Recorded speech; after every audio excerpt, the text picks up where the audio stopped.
I'm going to make a tuna tartare angel hair pasta. And I can't take full credit for it because Massimo Mele showed me how to make this 16 years ago. Yes, that's how much I love it.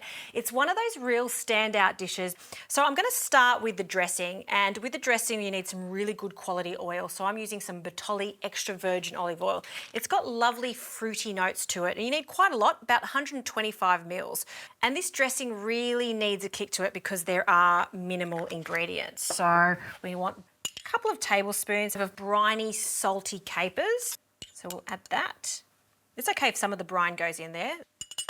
Some garlic, 1 clove of garlic, and I'm going to finely mince it in. 1 is plenty, particularly when you're eating raw garlic like this. The zest of 1 whole lemon, a good hit of lemon. Okay, so we'll cut that in half. Okay, and squeeze that in. All right, let's give that a bit of a mix. And you'll see it almost starts to emulsify and thicken up because of the extra virgin olive oil and the acidity of that lemon. Okay, now for some chilli. I'm using an Italian style chilli and about a teaspoon of that. This one's extra hot, so a teaspoon is plenty. Okay, we'll give that one little mix. And as always, salt and pepper. Pepper. Okay, we can get onto the tuna. And just have a look at this piece of tuna, a loin. It's sashimi grade. It is just fantastic for this. So finely slice it first. A good sharp knife is good for this. And just take your time doing this.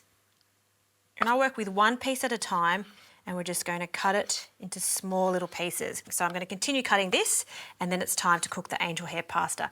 Angel hair pasta takes about 2 to 3 minutes maximum. You still want it to be al dente.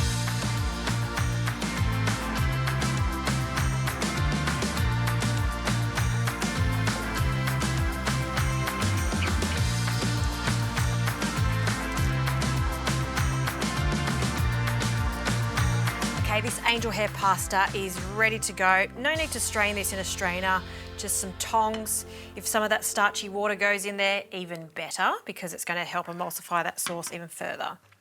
So it's a little bit underdone because by the time you start stirring it, the residual heat from the pasta is going to continue cooking it.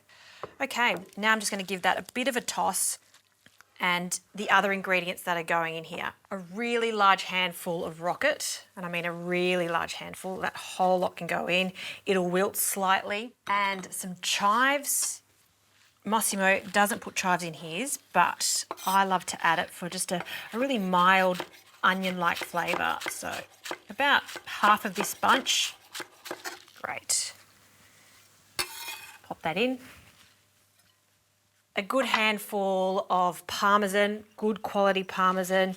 Now, people would usually say, yeah, you can't put cheese with fish, but this is the exception to the rule because it works. It gives it a really savoury flavour. And the final thing that goes in is our tuna tartare. So pop that in. And now we're going to delicately toss everything together. We'll see if we need more olive oil. And just by looking at that, I think we can have another extra good glug. So drizzle that over the top. And another good toss. And have a look at the tuna. See how a lot of it's still raw, which is fantastic, but little bits are cooking ever so gently. That is totally fine. Okay, plate this up. Get a nice generous amount of that pasta onto our plate. Just twist it so it's in a perfect cluster. Look at those beautiful colours. So fresh, so light. A final little kiss of extra virgin olive oil over the top. And that is still one of the greatest pastas you can make. 15 minutes and it's done. All about really good quality ingredients. That's Massimo's tuna tartare angel hair pasta.